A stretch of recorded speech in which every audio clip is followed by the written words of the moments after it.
All right, so we're going to study California Proposition 99. In 1988, California passed comprehensive tobacco control legislation. What they did was this legislation was called Proposition 99.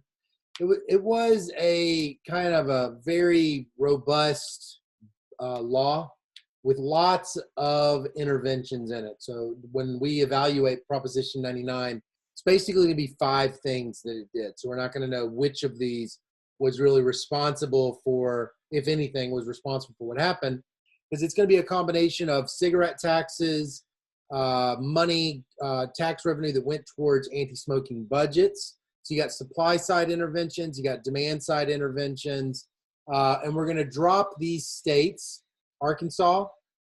Alaska, Arizona, Florida, Hawaii, Massachusetts, Maryland, Minnesota, New Jersey, Oregon, Washington, D.C. So that's 5, 6, 7, 8, 9, 10, 11.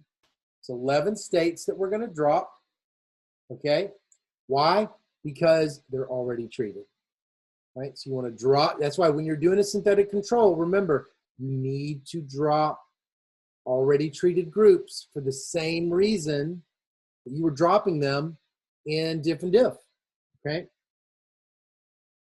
So this is cigarette sales for the country, and this is cigarette sales in black for California. And you can see right here, it's actually kind of interesting in the United States. If you look at lots of data in the like around the early 80s, Americans were smoking a lot, drinking a lot, having a lot of sex, having really high STDs, out of wedlock, teen births, just across binge drinking, drug use, very high. And weirdly enough, every one of those is down. Crime, every one of them is down across the board in the United States. All of our bad stuff has just fallen. So cigarette sales fell throughout the whole country at the same time. And they fell in California. They fell a little bit earlier in California by a couple of years, but they're falling. So there's a secular decline in cigarette sales in California. And how do you know it's causal? Since it's happening in the rest of the country also. So they're going to estimate a synthetic control, and they're going to fit this. So Sebastian, you can see here what you want to happen in your synthetic control. It's not enough to simply estimate a synthetic control model. You must get covariates that are very strong predictors of your outcome, and then you must look for combinations that will minimize the mean squared error, okay? Or just, that has very low prediction error, okay? So there's a lot of data mining with this. There's a lot of, working with different kinds of combinations to try to figure out what works, right? So look, really good fit, found a group of states, a group of weighted average group of states that look just like California in the pre-treatment period. But look, had the treatment not happened, this is saying that this is what cigarette sales would have been for California, and this is what they were, and the gap is basically the group time average treatment on the treated.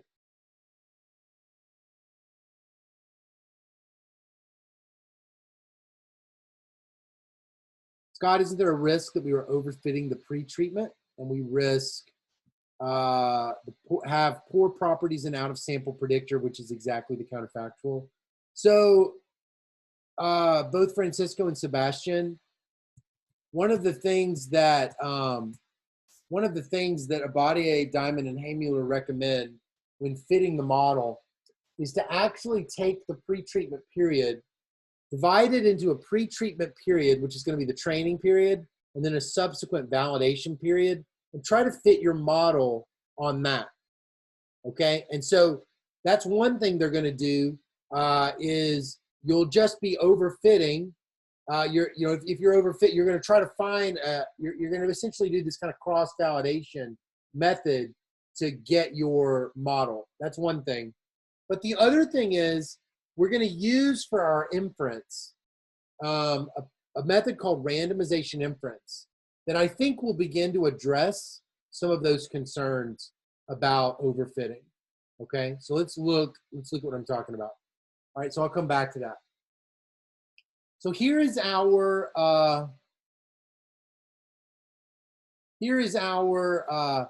covariates that we're matched on. All right, so we remember what we're doing. Minimizing x1 minus x0w, where x1 is a vector, or here it could be one vector, or it could be, you know, a matrix of covariates for the treatment group, and this would be a, you know, J by K set of covariates for the control group units. Okay. So here's what we matched on: GDP, percent age 15 to 24, retail price of cigarettes, beer consumption, and then lagged cigarette sales. Lagged cigarette sales. Now, the best predictor of cigarette sales is cigarette sales itself in some other previous period. So what they're trying to do here is they're trying to get a good fit, right, in the pre-treatment period.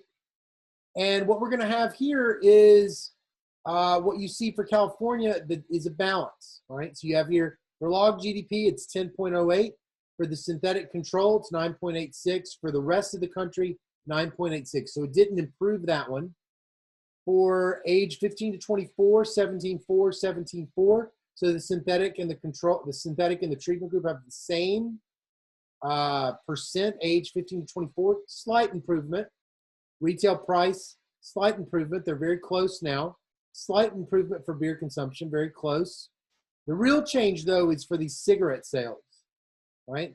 1988, the rest of the country had much higher cigarette sales than California. But when we use our weighted average, it gets closer, closer, closer. Now, what we're going to do now is we're going to calculate the average treatment on the treated, and this is going to be like an event study. This is basically like an event study graph.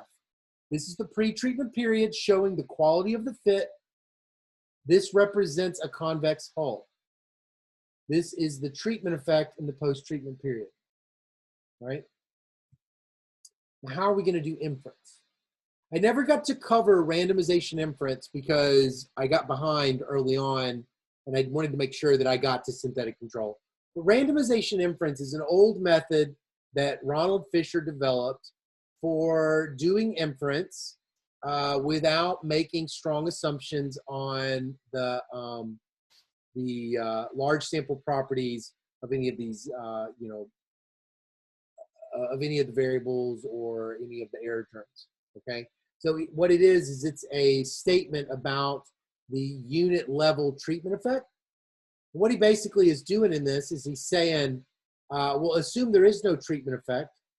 If there is no treatment effect, then it doesn't matter how we assign the treatment, okay? Because there's never a treatment effect. So we can assign the treatment to Francisco, assign it to me, assign it to Sebastian, assign it to Juan, Andrea, Diana, Elizabeth, Carolyn, doesn't matter. Because there is no treatment effect, so you can assign it to anybody and there's no treatment effect, right?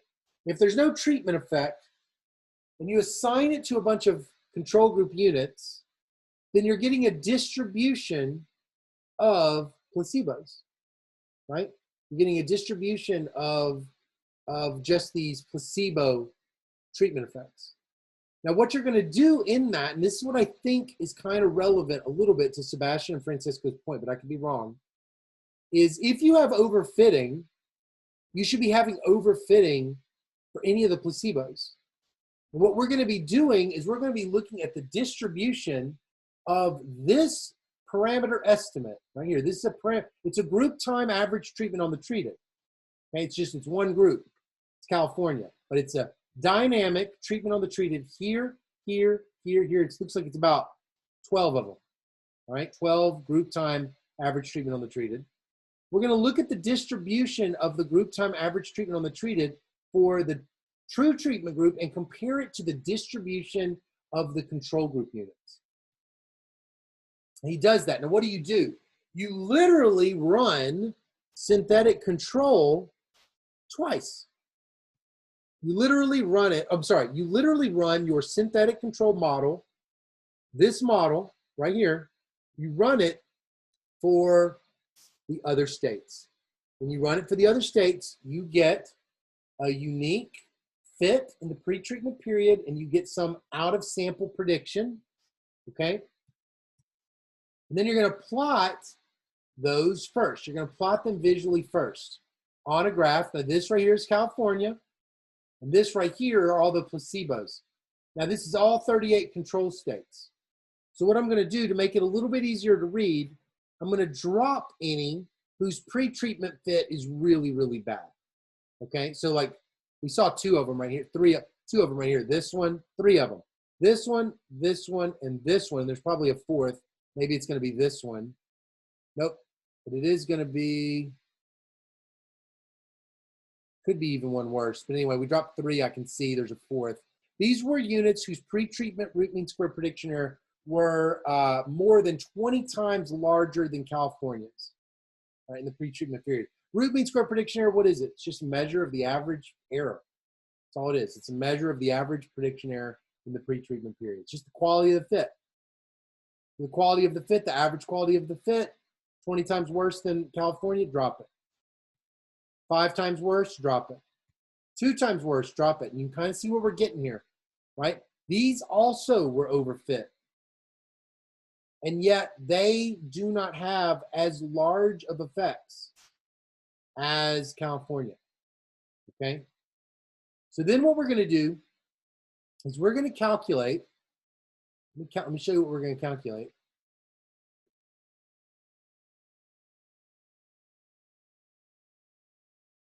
Do our inference, our actual inference. We're going to get exact p-values from the Fisher sharp null. Exact p-values, what is it going to be? We're going to assume H0, that yj1 minus yj0 equals 0 for all j. Oops. All j, not j equal 1. Because j equal 1 is the treatment group. This is California. All right, so we're going to assume that. If that's true, then when I run the synthetic control model on each of these, I'm going to get some difference. I'm going to get a distribution. What I'm going to do is I'm going to get a root mean squared prediction error. Right, so let's do it here. T0, 0. Okay, so this is our out of sample gap, prediction error gap. All right. So what we're going to do is we're going to calculate the root mean squared prediction error in the post period. So that's going to be here, root mean squared prediction error in the post period. We're going to get the root mean squared prediction error in the pre-period. It's going to be here, and I'll explain in a second how that's calculated. And then we're going to combine them. And that's going to be a ratio equaling root mean squared prediction error post root mean squared prediction error pre. And this is our test statistic to evaluate the sharp null. So what happens with the sharp null, okay? What we're doing with the sharp null is the sharp null allows us to construct exact p-values. And here's what an exact p-value is going to look like. Oops.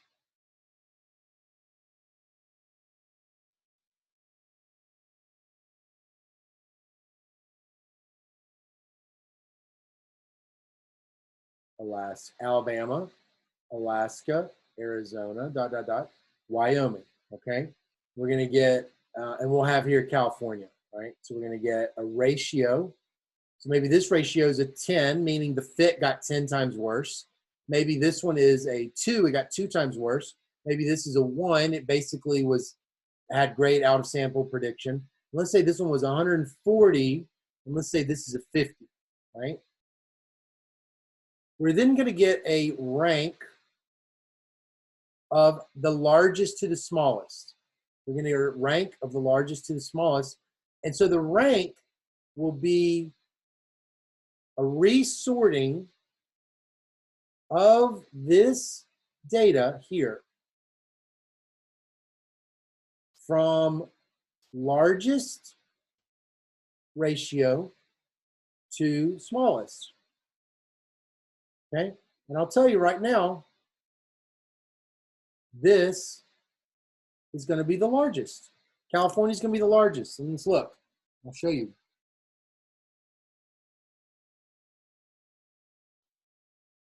Look, when we calculate the ratio of the root mean squared prediction error in the post-treatment period and the pre-treatment period, this right here, okay, compared to this is 120 times larger. And the most that you get from the placebo distribution where nothing happened in 1988 is 90. Okay, so this is a histogram distributing all of the ratios, and California has the largest ratio of the post to pre root mean squared prediction error. Okay, all right. So what we are going to do together is a replication exercise. We're going to replicate a natural experiment in the state of Texas, where the state of Texas built about 30 new prisons in 1993, causing their prison capacity to expand so much that they could start incarcerating more people. All right. Now, this is relevant because the United States has the highest prison population of any country in the world.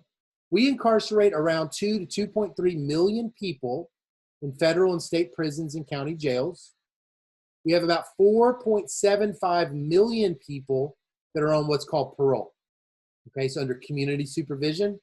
From the early 70s to the present, incarceration and prison admission rates quintupled in size. This is what America used to look like. It's funny, when Alexis de Tocqueville came to the United States and wrote Democracy in America, he came to the United States to study our penal system, our prison system. He ended up writing about democracy instead. It's really incredible. The United States, for 75 years or for 50 years, had about 100 prisoners per 100,000 people. But then starting in 75, we just started incarcerating people a ton. And it disproportionately affected Black people. African Americans in the United States are disproportionately incarcerated as America began to declare a war on crime. Not a war on drugs, actually. That's not true. That's not the cause of this. It's a war on crime in general, and African Americans have paid a heavy price for it because it led to a significant amount of racial bias in imprisonment and policing. Now, if you have if you have a flow like this, a flow of new people going into prison, all right, then you've got to put them in prisons. So what can you do if you're running out of capacity? You run out of space. You can either build new prisons, you can stick more people in each room or in each bed, what's called overcrowding, or you can parole them. So there was this natural experiment that I found out about, where in 1980, a prisoner named David Ruiz sued the warden of the Texas Department of Corrections named Estelle. Okay, sued him because he's the representative of the Texas Department of Corrections, which is like, you know, the agency that oversees all of the jails and prisons. It was a class action lawsuit, sued for inhumane treatment of prisoners and denial of health care, and he won. Nobody expected it. It was a huge surprise that he won.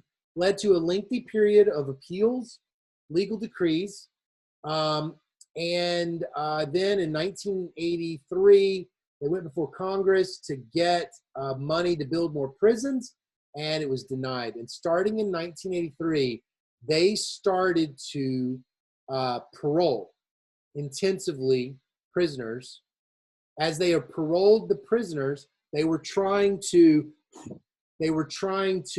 as they paroled the prisoners, they just were, dealing with the fact that they couldn't build new prisons, they couldn't overcrowd, so they had no choice but to parole.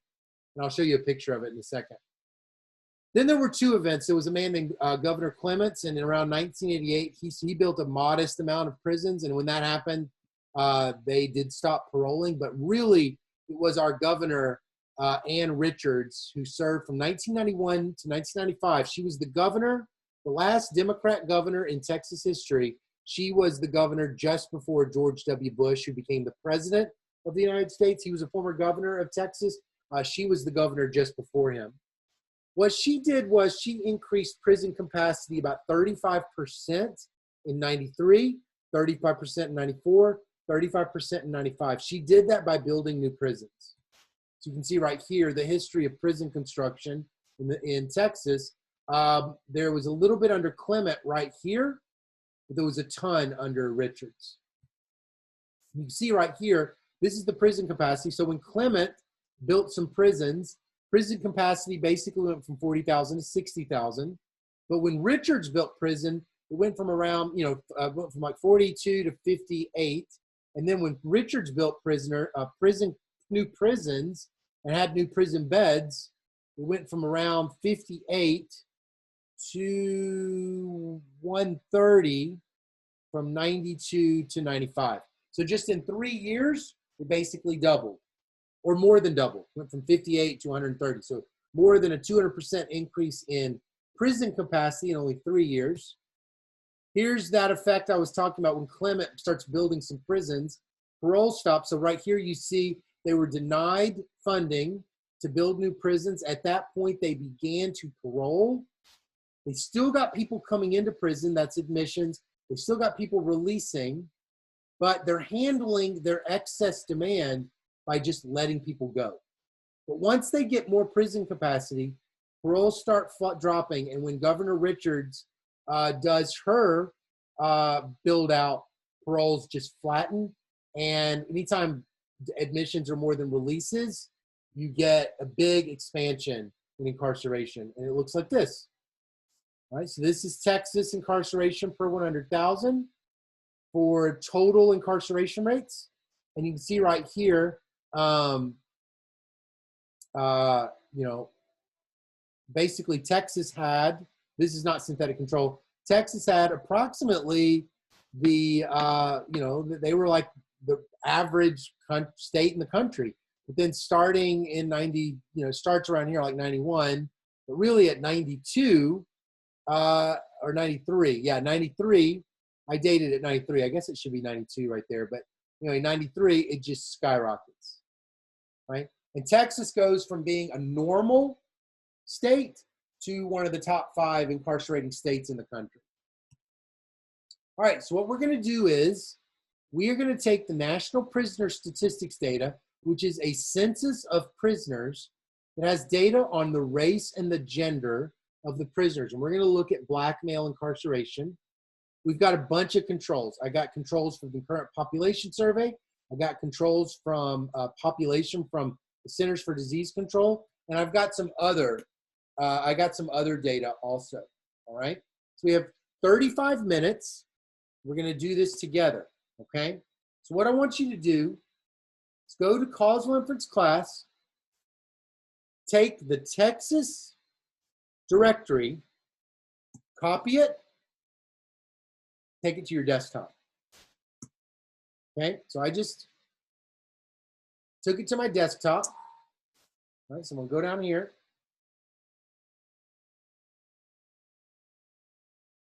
There it is, Texas.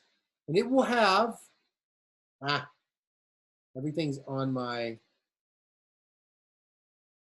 know what, I think I actually need to put it somewhere. I'm gonna put it in documents. There, this won't back up to iCloud.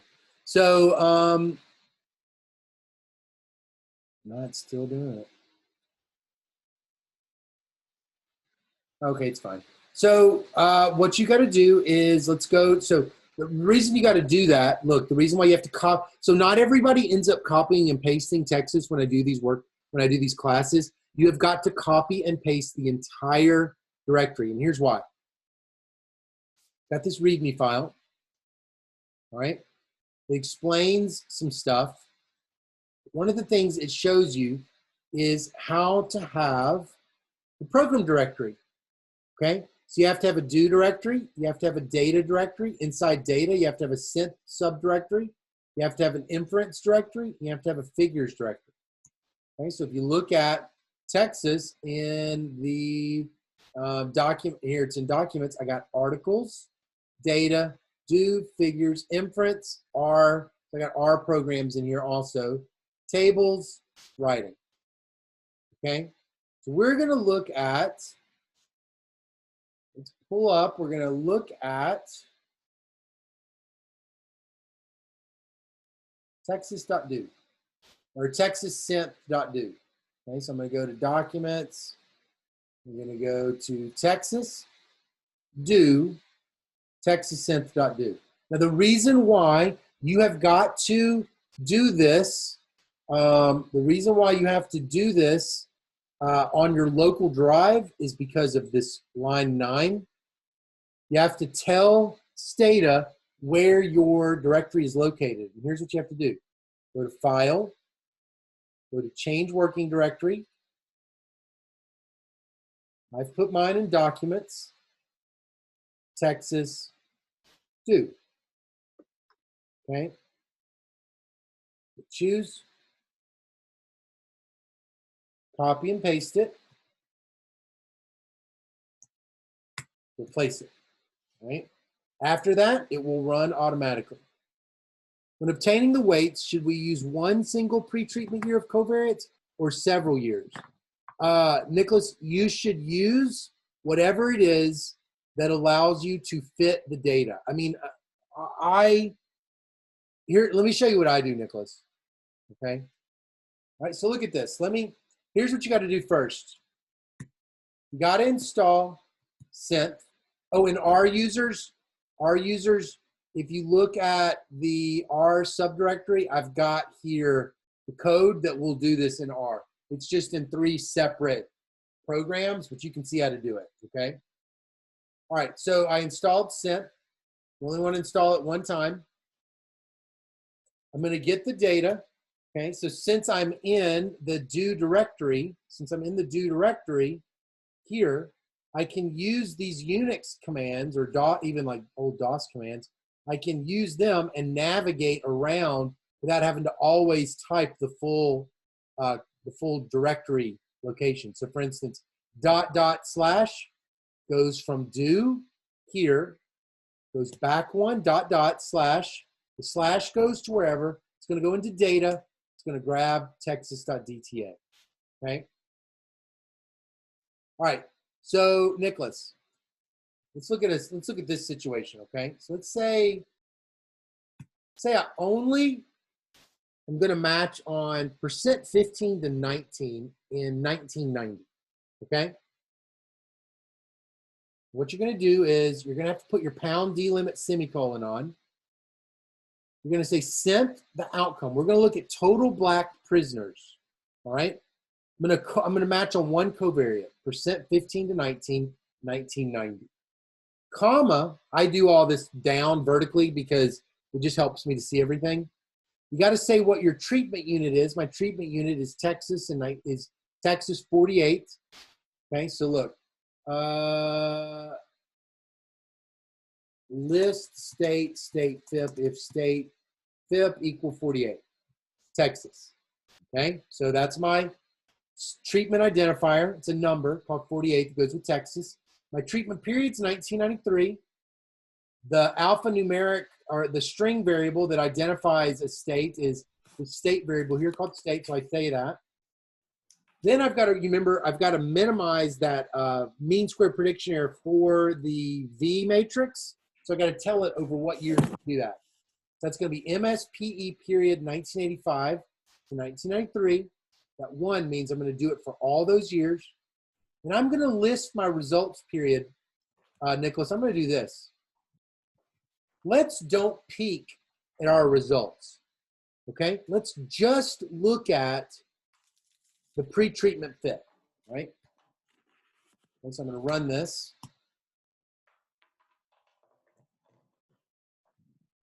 Oh, horrible fit. Look at how bad this fit is. Right? It doesn't matter that the V matrix, it does not matter one bit that the V matrix has minimized the mean squared prediction error when the covariates that you match on are such poor predictors of the outcome of interest in the first place. So clearly, whatever I do, this is not enough. This is not enough, right? So I'm going to go back and I'm going to play around with some stuff. Let's say I do blackmail prisoners. Actually, let me do this first. Let's stick with just looking at our pre-treatment variables, okay? Do it again.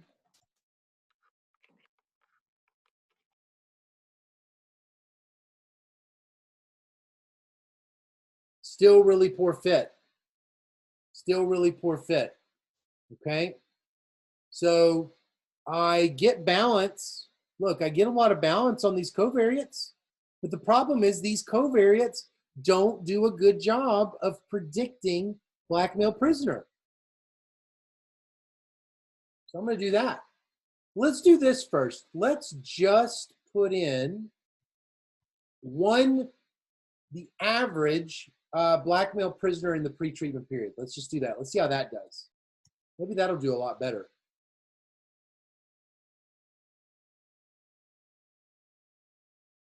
Ah, much better, right? Much better. Now that I've done that, it's still not as good. All right, let's just look at this real quick, Nicholas. If I do that one, I get a root mean squared prediction error of 1900. What was it before when I did the other one? 15,000, right? So it's definitely fitting better. And I can see who my controls are. 55.9, a 0.559 weight goes to California. 0.227 goes to Michigan. A 0.183 goes to Mississippi. And a 0.032 to West Virginia. But see, maybe I think I can do better. Because look, in 1988, it's not a very good fit. In 92, it's not a very good fit. So let's go back. All right, instead of it just being blackmail prisoners, let's do 90, 92, 91, 88. Okay, let's see how that does. And what we got to remember is, can I get a lower root mean squared prediction error if I use some combinations? Now, I searched over combinations for a long time. All right, let's see this. We got to beat 1951. It's hard to tell exactly from this picture if it's much better. So let's look at the root mean squared prediction error. 1295. So it actually is slightly better. It actually is slightly better. Now, the problem with what I'm doing right now, is there is almost an infinite number of combinations that you could do. Like, for instance, you could do this. You could go BM prison, 1985 and 1990. You could say match on the average between 1985 and 1990. Okay, so I do that one. See if I can get past 1200 if I do that.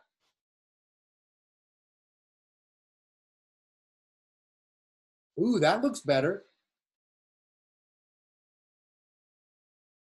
That is much better. 861, right? Actually, I'm not going to do that one because I have no idea because I'm not just going to start changing the program right here in front of y'all. But you can see here, right? I tried to write a program that would minimize root mean squared prediction error, but I can only do on outcomes that went through one at a time. But since you can also do combinations of outcomes, it explodes. It gets almost, geometrically just increases at this exploding rate. So I don't know of a computationally, tractable method that will search over every conceivable possible model you could throw at this and find the one that minimizes the root mean square prediction error. Ultimately, though, I personally believe what you're wanting to do is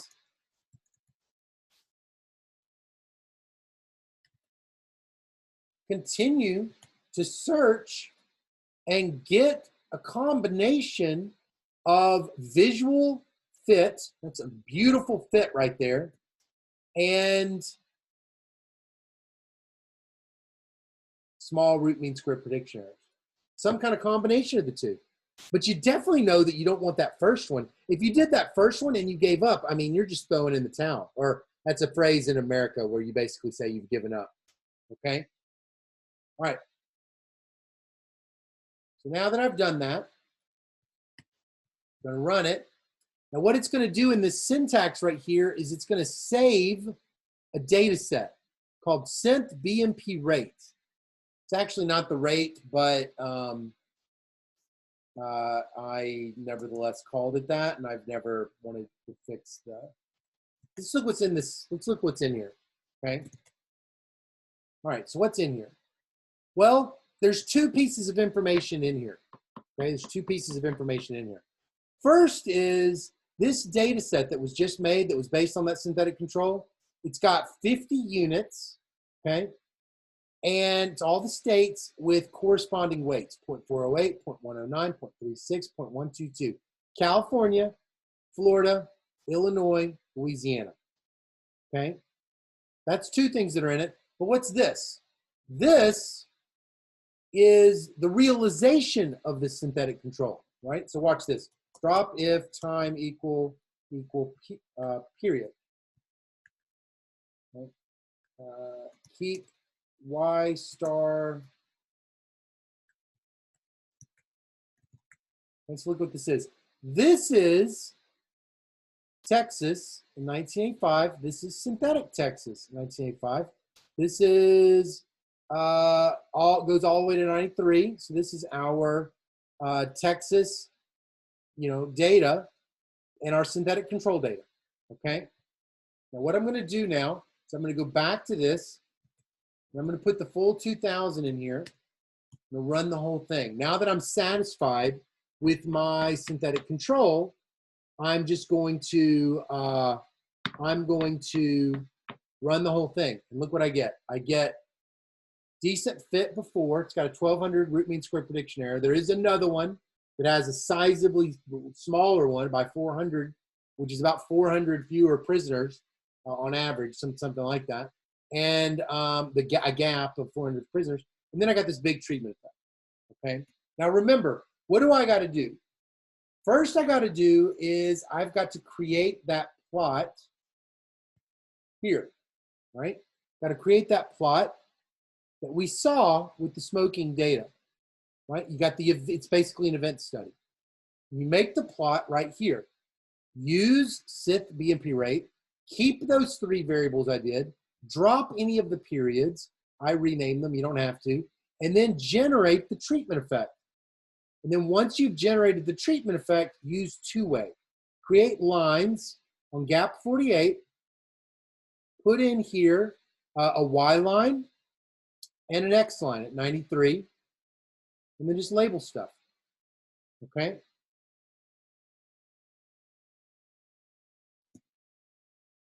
So now, we have to do the randomization inference, the Fisher-Sharp null. We have got to take this model right here. Got to take this model right here.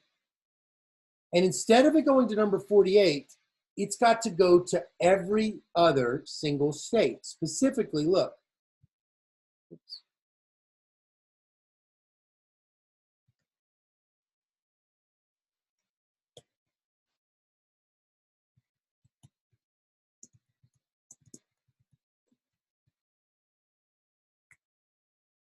We've got to apply the treatment to every one of these states. They have missing values. I won't get into why, but we want to do it to every one of these states. All right. Okay. So how do we do that? We use a loop. For each I of local state list, where the local state list is defined for each of these states. Okay, for each of these states. what we're going to do is we're going to go through each of these states. We're going to calculate BMP prison for the same model as before. So I could literally copy and paste this whole thing, except instead of it saying treatment unit 48, it's going to say left apostrophe I right apostrophe, which is how you call macros in a loop in Stata. Then I'm going to create each of those individual data sets. I'm going to create them and put them in the synth subdirectory called synth BMP rate underscore left I right, left apostrophe I right apostrophe. Okay. Once I do that, now I'm just going to run this so it's going in the background. Once I do that, then I've got to go through and make that picture, this one right here. Got to make this picture for every single treatment unit, or sorry, for every single unit in the control group. Now look what it's doing. Cycling through each of the control group units. You know, because this is starting to change, right? This is starting to change. So we're going to go through, we're going to do it, we're going to get those things, but then what are we going to do here? Now remember where our inference is. What was our inference? Our inference was our test statistic was root mean squared prediction error post divided by root mean squared prediction error pre. Okay, so that means we've got to do it for every J unit. All 50, it's actually not all 50 here. For some reason, I've left some out. I've got to go back over this code, but you got it basically for 50 donor pool units, right? Which means I've got to calculate a root mean squared prediction error. Now look, this is what a root mean squared prediction error is. Okay, this is 0. This is like a, this is a gap. The gap is going to go like this. Okay, this is time. All right, root mean squared prediction error. Root mean squared prediction error. Prediction error. Prediction error 1. Prediction error 2. Prediction error 3. Prediction error 4. Prediction error 5. So I'm going to actually calculate the prediction error each time. So this might be a -1, -2, -3, -4, -5. Okay. Then I'm going to square it. Square, square, square, square, square. This will be 1, 4, 9, 16, 25. Then I'm going to take the mean plus, plus, plus, plus 1/5. Then I'm going to take the square root. Because I squared it in the first place, I'm going to return to its original, which is going to give me essentially, you know, the average number of prisoners that I'm getting wrong. Okay, I'm going to do that for the post. I'm going to do it for the pre. Okay, I'm going to do it over here too. This is the pre period. This is the post period. I'm going to do it for both periods.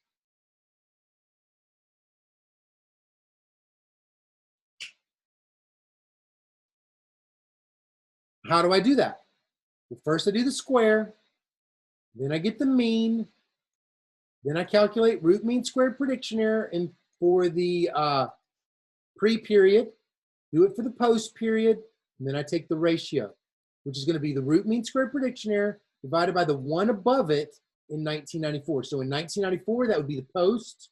The one above it would be 93. That would be the pre. I get the ratio of the root mean squared prediction error. I'm also going to keep the post root mean squared prediction error, and I'm going to keep the pre. Now, you're going to have to, I think, yeah, MacMat is an Stata program. It'll do it automatically. But you're going to take all of these ratios, ratio, the root mean squared prediction error post, the pre, and you're going to put them in a matrix for one particular year. Okay, so that's going to be, it's going to be all in here, and you're going to do it for you know, all the states. You're going to then I can't remember what this does, but this is basically putting them all together. You're going to need to install SSC install mat to text.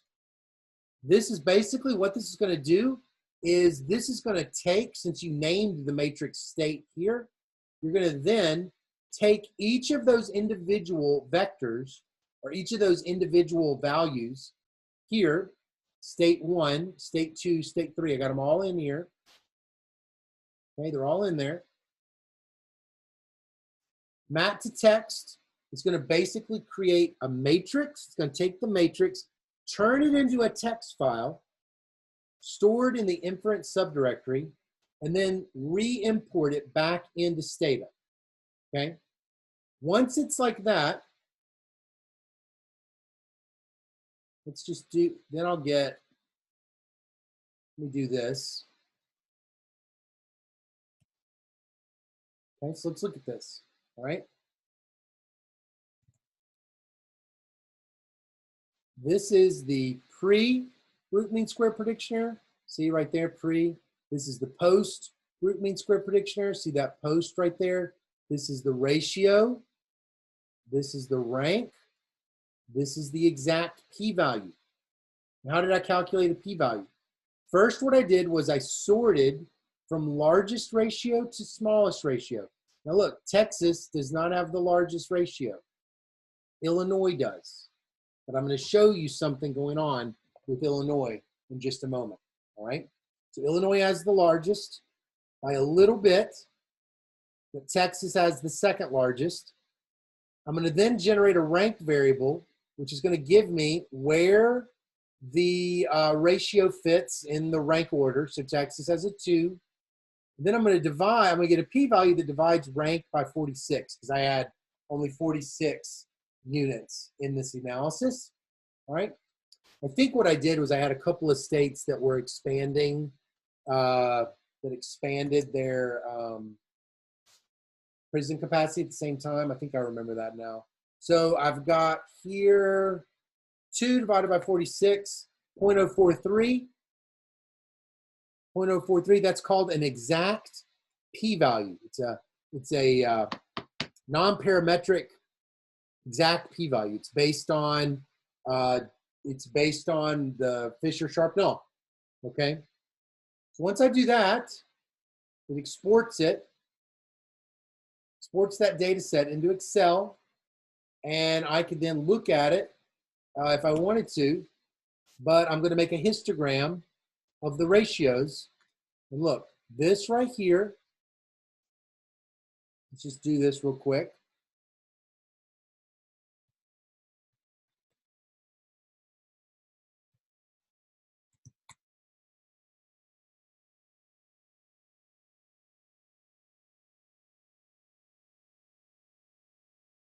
This is Texas in the distribution. This is Illinois, okay?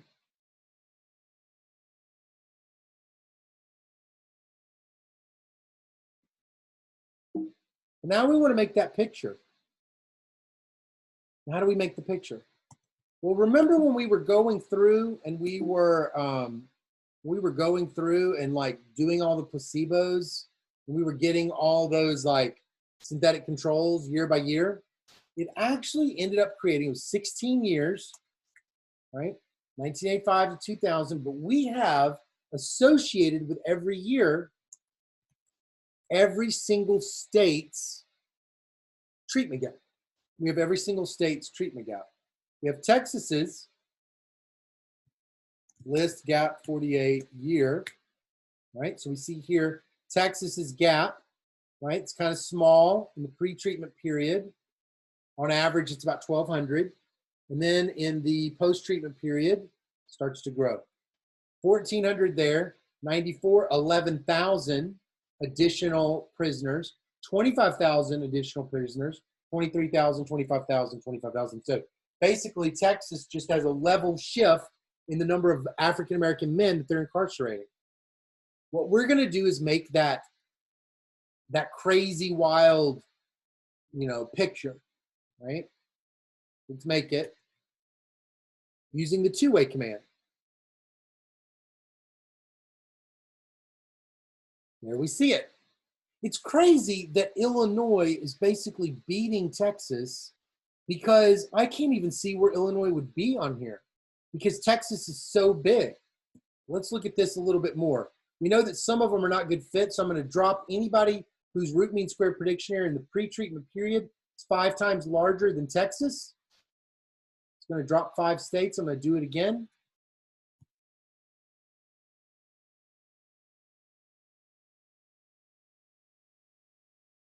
All right, still looks good. I didn't drop that one for some reason. I don't know why. But let's look at this Illinois problem. Let's just compare Illinois to Texas.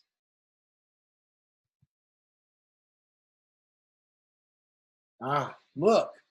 Why is Illinois' ratio larger than Texas's? It's not because its treatment effect is large. It's because its pre-treatment fit is basically 0. It's almost 0. And when you divide, see, look, when you divide list gap 17 year, if, yeah, just list those two. See, I mean, it's just a perfect fit. It's just a phenomenal fit. Root mean square prediction error over this, is just phenomenal. It's just going to be a really good fit. But notice this. It's actually not a positive effect. It's a negative effect. So I did a little homework on this. I'm going to show you something. Let's change this to a 17. And let's re-estimate this model.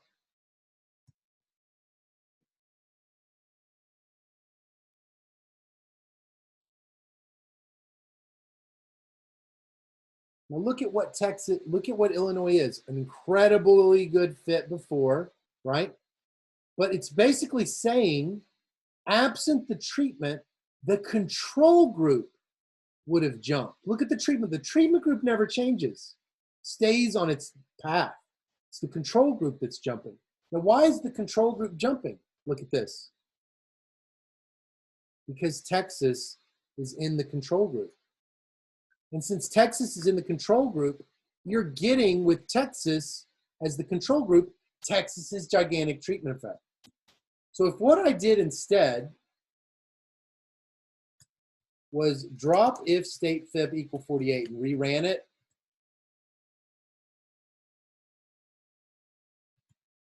look what I get now.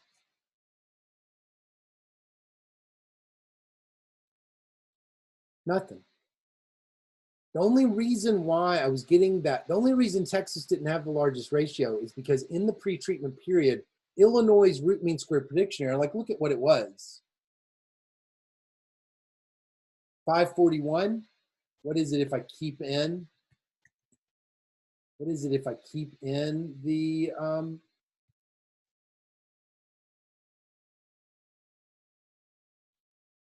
Nicholas asked, shouldn't we drop Texas for the randomization inference? Technically, no, Nicholas, you shouldn't. Because under the sharp null, there is no treatment effect. So it needs to be thrown back into the donor pool. But yeah, 334. So it's just an incredibly, remember what ours was, 1200? We got it down to 800 with a slightly bit of a little bit more tweaking, but still, it was really good. No, I mean, technically under randomization inference,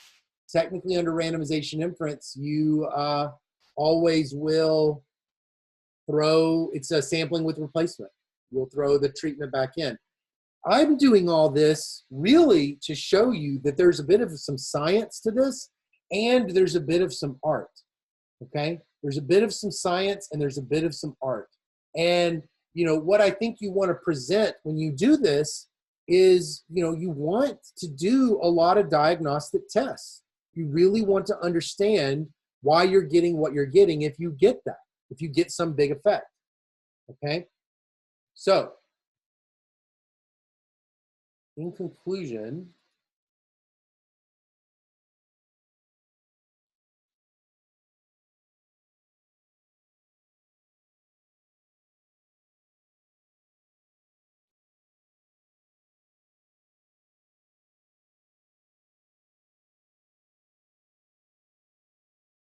get my last little thing here. For some reason I forgot to make a slide with this.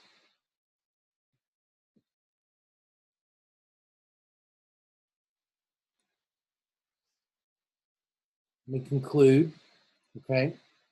So you'll oftentimes hear causal inference in economics called the credibility revolution. People like Jim Heckman, Don Rubin, Orley Ashenfelter, Bob Lalone, Josh Angrist, Alan Kruger, David Card, Hito Imbin, Susan Athey, Esther Duflo, Alberto Abadia, and many, many others built on their backs a movement of this kind of analysis built on the potential outcomes framework with a focus on research designs, where they link estimators to carefully thought out research designs. Movement tried to shift economists and other social scientists away from naive empirical methods that couldn't hope to estimate and recover behavioral causal parameters towards approaches that could. It's in your best interest to study econometrics, empirical methods, papers that use them, how they communicate their findings, so that you can be ready to do anything when the opportunity arises. So, what I want you to feel like, there was a literary theorist named Victor Slotsky. He said, art is like a man that walks up a mountain barefoot, and he has walked on rocks so long he can no longer feel his feet again. And he said, the purpose of art is to make the stone feel like a stone again under your feet. And I want research to feel that way for you. I want research for you to be an act of honesty, of good faith questions with, good faith answers. Good faith questions that people care about, especially you, and answers that you believe, and that most of all that you believe. Most of all, research is fun for those people who find these kinds of things fun. They're a form of self-expression. They're a form of creativity for a lot of us. They energize us, and they provide intellectual stimulation for our whole lives.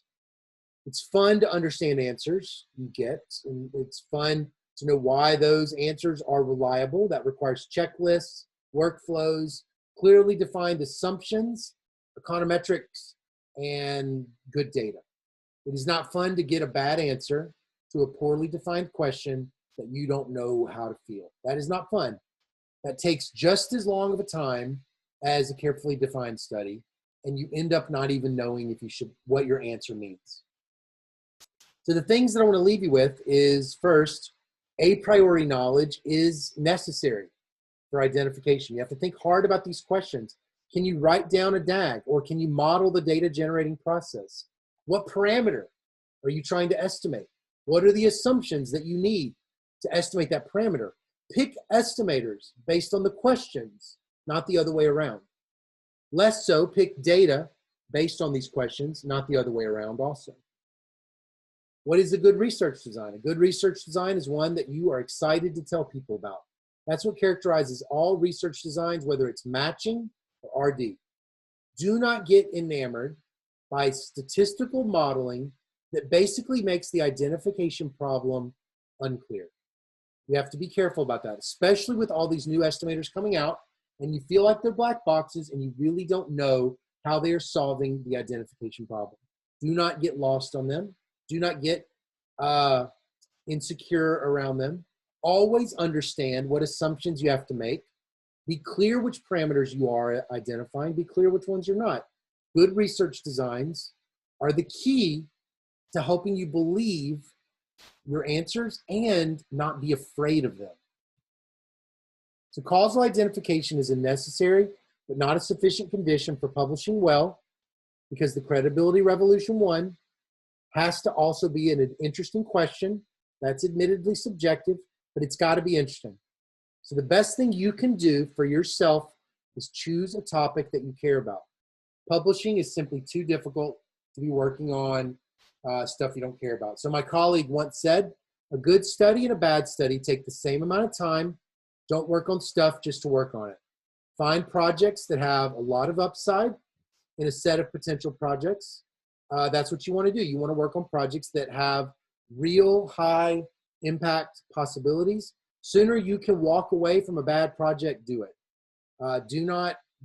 Don't get lost in that sunk cost fallacy. People are going to tell you that creates publication bias. Those people aren't trying to get tenure. Okay? Those people aren't trying to move up in their career. If you're working on a bad project, cut it, because that means that you are not able to work on the good projects. So for my personality, questions have to basically be almost like existential quests for the meaning of life, but not everybody needs that. Not everybody needs those extreme incentives. So know yourself, work to your strengths, figure out the things that downplay your weaknesses, co-author with people that help you play to your strengths, believe in yourself, find your sponsors and mentors, and get help. Okay, so hope you guys enjoyed the class.